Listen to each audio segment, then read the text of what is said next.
Hi everyone, welcome back to the channel. I'm really sorry it's been so long since I've done a video. I've got a new job. I've had a rough couple of months in general, but I'm back and I'm here editing some videos from kind of October, November last year. So I wanted to just take you along the process of me making my screen print. Now it's all quite DIY. I do what I can within the space that I have. And I sort of bought these clamps that I've just sort of screwed onto an offcut of plywood, and that works pretty well for me as kind of like a clamp sort of printing system. So this particular screen print is a 2-layer screen print, and I did all of the kind of line art using a brush pen physically, and then I sort of added the colour layer underneath it on Procreate and then exported it and put it onto the screens. So this was the first layer of the red. I was really happy with how it came out, really nice, like bright and vibrant. And then it was on to the second layer, and I decided to do kind of like a dark brown. In my work recently, I've kind of been going for more kind of dark brown line art rather than black.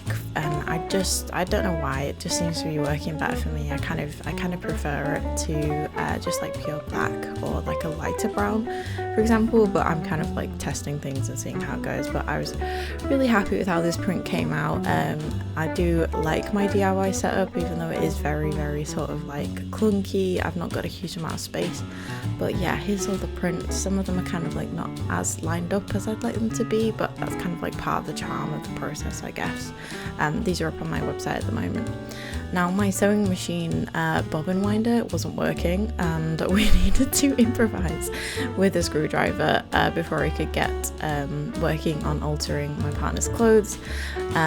So yeah, here's us kind of like cropping one of the jackets. I was really happy with how this sort of turned out. And then it was time to do some packing up of some prints before I was off to a market in Manchester, and this is me packing up the suitcase.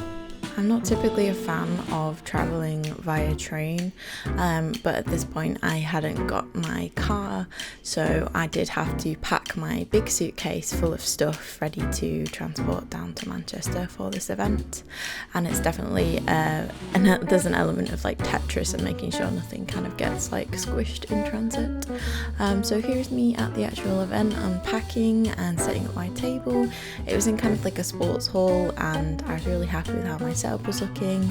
And yeah, it was Inkblot Comic Festival, and this is just like some close-ups of my table.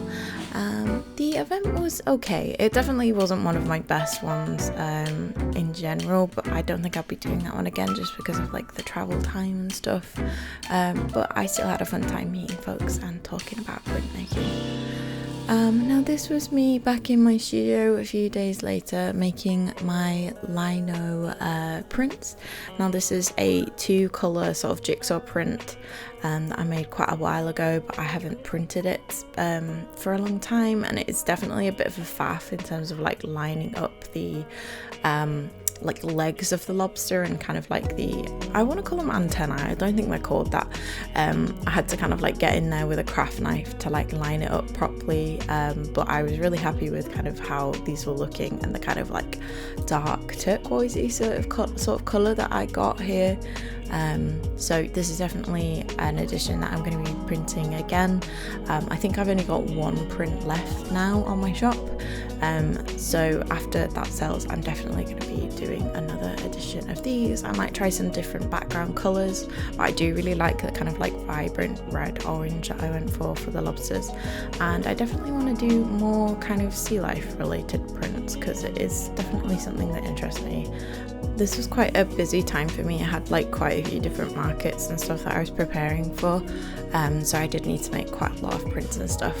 And then with Studio Greenlee, we hosted the Hallows Queer Market, which was a celebration of LGBTQ makers at Hedgerow House in Leeds, and these are some of the pictures from the lovely Valerie King, and everyone had a really good time. It was a really nice kind of like spooky theme sort of thing, and we're definitely going to be doing more of the queer markets this year in 2026. And then my riser prints arrived from Caterpillar Press. I was super happy with how these came out. It was a 3-colour Riso print, and I just think the folks over there are doing an awesome job at what they do, Riso printing and stuff. So I'm definitely going to be making more prints. I'm currently working on a zine at the moment. I'm going to definitely get printed with them soon. So this is me just kind of like packaging up the prints ready to go, because I was now in full preparation for the Chester Print Fair, which was going to be hosted in a few days time after this video. So I did need to kind of like trim all the prints, package them up, price them, etc., so that everything was ready to go for that print fair. I do kind of find this process fairly relaxing. I know some people hate it. I enjoy kind of like repetitive activities, don't ask me why. So this was quite relaxing, and I tend to watch quite a lot of like gaming videos whilst I'm doing it. So yeah. It was kind of at this point in the month I was sort of like winding down for the year, actually, in terms of like markets and stuff. So these were kind of like some of my last events that I was doing. So we drove down to Chester and kind of made a nice sort of like weekend out of it. We went out for tea when we got there. Here's our teddies in the hotel room. And then the next day we had some breakfast in the hotel, and then it was time for us to go to the cathedral to set up. So here's my table, and I'll just show you a little close-up of what everything was looking like. But it was a really gorgeous venue. I didn't make as much profit as I would have hoped, especially with kind of like the drive down and stuff, but it was nice to kind of like do an event that was a little bit further away and just like test it out. This was the gorgeous like beef and sausage sandwich we had, and then we packed up and we drove back home because it was kind of dark by this point, which was really scary for my partner to be driving.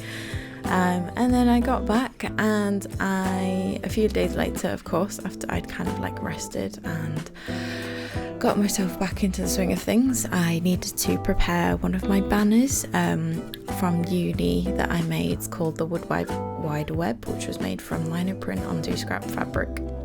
I needed to get this ready for an exhibition it was going to be put in, called the Z Open, and this was going to be at the Bradford Industrial Museum as part of Bradford 2025, which was a really exciting opportunity for me. So I needed to kind of like make sure I added tabs and added a backing. Actually, I probably should have added the backing like when I first made it, but hey ho, it is what it is. It was only kind of like a material test during the project at uni. So here's me just kind of like sewing up all the edges and making sure that it was going to be ready to be exhibited, and then I needed to kind of iron the kind of edges to make sure it was straight as well. And this is what it is going to look like in the exhibition. Those are kind of like the tabs I had to add. You can see that they were slightly uneven here, so I did need to kind of like go back in and just kind of like shorten the tabs, because I definitely should have like properly measured it out before I actually sewed it. And anyway, there it is. That's what it looks like. I made some lino print card examples for a workshop as well that was going to be coming up in December, and printed some old lino prints as well.